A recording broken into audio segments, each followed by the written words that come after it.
Hey guys, the Comics Kid 2099 here, and I have a graphic novel that I want to talk to you about.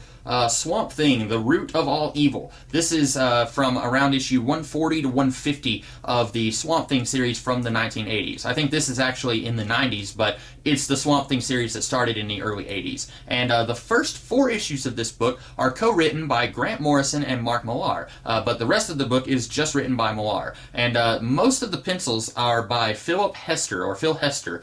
You may recognize his work from, he did some Grindel stuff in the 90s, but I'd say the most well-known thing that he's known for was doing Green Arrow in the 2000s with Kevin Smith. And I want to go ahead and talk about the art real quick because I usually forget to talk about the art. Hester's work is extremely different here than it is in Green Arrow about 10-ish years later, or maybe not quite 10 years later. And I want to say part of that might be the inker. The inker here is really making his work much more, not sloppy, more jagged, more scary looking. And it's something that you would tend to expect in a Vertigo book, or at least if you look at the covers of a lot of Vertigo comics from the 90s and early 2000s, the penciling in this book is very much along those lines. It's nothing like what Phil Hester's work looks like in Green Arrow, which is much more like the DC animated universe. Very clean, very angular, nothing at all like this. Personally, I like his work on Green Arrow better than I do here. It's not bad artwork here. I will go ahead and say that if he had done what he did on Green Arrow here, it would not have felt like it fit. If you do a very clean, almost cartoonish style that is along the lines of Darwin Cook in this book, that wouldn't really feel like it would fit here. So I understand why they're making the style look the way it looks, but if you see Phil Hester's name on the cover of this book, which there it is right there, if you see that on the cover, you're thinking, oh, sweet, Phil Hester, and then maybe you're buying this online, and so you don't look inside, and then you get it and you see it, you might need to brace yourself. It's not exactly what his style became later on. Having said that, the big reason I bought this was because Grant Morrison's name was on the cover. I'm a huge Grant Morrison fan.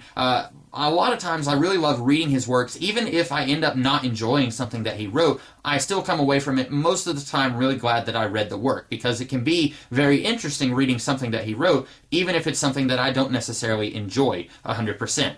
This book kind of tricked me, and I'm really glad that it did, because I would not have bought this if it had just been Mark Millar. Mark Millar is a guy, or Miller, I don't really know how to pronounce his name, I've always said Millar. Mark Millar is a guy who, he is a pretty well-known writer, but I don't actually think most of his works hold up very well. He wrote the Ultimates in the early 2000s, which might be my favorite thing that he's ever written. But he wrote Ultimate X-Men, which I didn't really care for. He wrote Civil War, which I think is extremely overrated. He wrote Wanted, which I don't think is very good. I didn't even have any interest in any of the later stuff that he did, like the Secret Service or stuff like that, the Creator and stuff that he did. But he did a lot of stuff. He co-wrote The Flash with Grant Morrison in the 90s, probably around the same time, or maybe a little bit later than this. But he co-wrote The Flash, he co-wrote Aztec, The Ultimate Man, both of those with Grant Morrison. And with Aztec, you can almost sort of see the beginnings of Mark Millar from today. You can start to see him emerging there, and then in The Flash, you can definitely see it. When I was reading their run on The Flash, you could very easily see, okay, this idea came from Grant Morrison, and this idea came from Mark Millar. In this book, that is not the case. In fact, when I was reading this book, one of the issues, I realized, hey, Grant Morrison's name isn't on this cover. And then I realized that Grant Morrison only wrote the first 4 issues with Millar, and then after that, Millar was doing it all on his own. And it feels very consistent, which is very surprising to me, because the first 4 issues were co-wrote by 2 dudes. And so it doesn't feel like suddenly it's an entirely different voice writing this book. And if you are like me and you had any doubts about Mark Millar as a writer, you might want to check this out, because this book surprised me a great deal. I'm going to go ahead and say this is the best thing that Mark Millar has ever written. It kind of disappoints me that he went down the road that he went in later life. He kind of almost became an avatar of the 1990s, where the 1990s was the home for extreme characters who have a billion teeth in their mouth, and they've got pouches all over their body. Mark Millar is kind of that for writers. I had a friend who once said that he is the Michael Bay of comics. That is exactly what Mark Millar is. But if you read this book, you would not even know that at all. This Mark Millar is very cerebral, very different than the Mark Millar of later days. And I should go ahead and talk a little bit about the book and not just how different Mark Millar has become in recent years. This I hate to keep bringing up Animal Man Volume 5, the Tom Veik run, which I talked about last week, I think. But I did not like Tom Veik's run on Animal Man, and specifically Volume 5, the trade paperback, The Meaning of Flesh. I felt like that run failed very hard.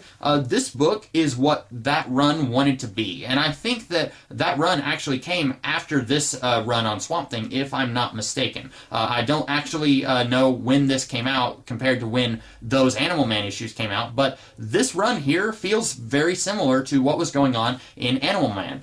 You have this very huge, larger-than-life battle of good versus evil.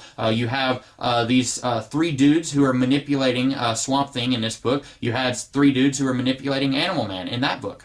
In fact, after I was done reading this, I realized that almost every character in this trade paperback correlates to a character from Animal Man, The Meaning of Flesh. And I wrote all that down, and you can see that right here. Now, there are a few things that don't exactly correlate. Teffy, or Tefe, that is Swamp Thing's daughter, who was conceived way back, I believe, when Alan Moore was writing Swamp Thing. And she does not actually appear in this book. I don't know where the character is, but she is mentioned here, but we don't actually see her. I have no idea where the character is, but she is not here. So she is not a perfect analog for Cliff and Maxine from Animal Man. And for that matter, you have Abby, who was Swamp Thing's girlfriend in Alan Moore's run, and she is no longer his girlfriend here. That kind of surprised me. I thought that those two were like gonna stay together forever, but she broke up with him at some point before this book started, and that kind of surprised me. And so she is in this book, and Alec Holland's wife before he died, Linda,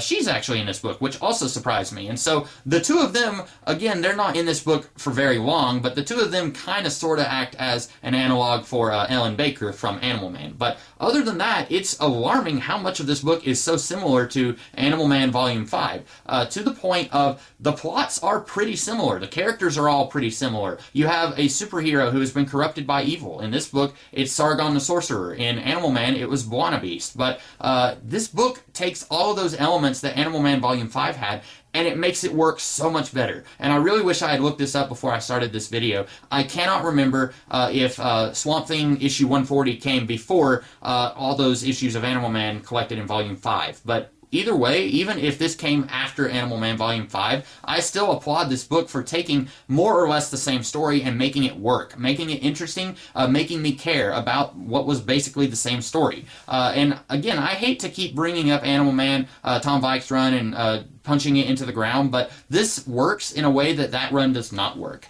And if you are one of those people out there who you really love Alan Moore's run on Swamp Thing, I read Alan Moore's run about 10-ish years ago, and I really liked what I read, but it's been a really long time since I read it. If you're wanting to get into more Swamp Thing stuff, this is a very great jumping on point, because it's been about a decade since I read Alan Moore's run, and I had absolutely no trouble jumping into this. The only problem that I did have was it mentions a character, Tefe, and you have no idea where she is, and then there's Abby who breaks up with him, and you might need a little bit of prior knowledge to past Swamp Thing stories to say, okay, who is this character with the white hair and the black streak in her hair? Who is this? Oh, okay, that's Swamp Thing's girlfriend. That's given to you like 3 issues in, but if you've read no Swamp Thing at all, and then you jump into this, that might take a little getting used to. But if you haven't read any Swamp Thing before, I would recommend this book. If you've only read, say, Alan Moore's run, and you're a little skeptical that anything can be as good, I'm not sure if I would say this is as good, but I think it takes a lot of the elements from Moore's run, and it builds on them, and it takes those elements, and it runs in a direction that I didn't think would work, but it works very well here. It kind of depowers Swamp Thing in a way that's necessary for this story to happen, because over the course of Moore's run, Swamp Thing became extremely powerful, and it depowers him in a way that works very well, and it increases the drama here in a way that it wouldn't have worked if he had had all the powers that he had during Moore's run. So this was very good, surprisingly so. I was not expecting it to be as good as it was, but then again, I was expecting this to be a Grant Morrison, Mark Millar collaboration, and that's really only the beginning of the book. But like I said, I was really happy with being tricked by this book. I was really happy to get what I got, and I really hope that DC does another collection of Millar's stuff, because it kind of ends on a cliffhanger. At the end, it's talking about other things that's going to be happening down the line in Millar's run, and it has the number 1 here on the spine. So I'm really hoping, and I'm really anxious to get Volume 2 of Millar's run. I will definitely buy it whenever it comes out, and this actually makes me want to read other Swamp Thing stories. I'm not sure if I would go so far as to say that I will read the New 52 stuff, because I don't really want to read crossovers between Animal Man and Swamp Thing, especially that early in the series. But I definitely want to read more Swamp Thing stuff, even stuff not written by Moore and Millar. So that's about all I have to say about Swamp Thing, the root of all evil. I hope that you guys liked this video, and if you did, be sure to like, share, comment, and subscribe, and I will see you guys later in the week with some other videos. In the meantime, you guys have a great rest of the day. Take care.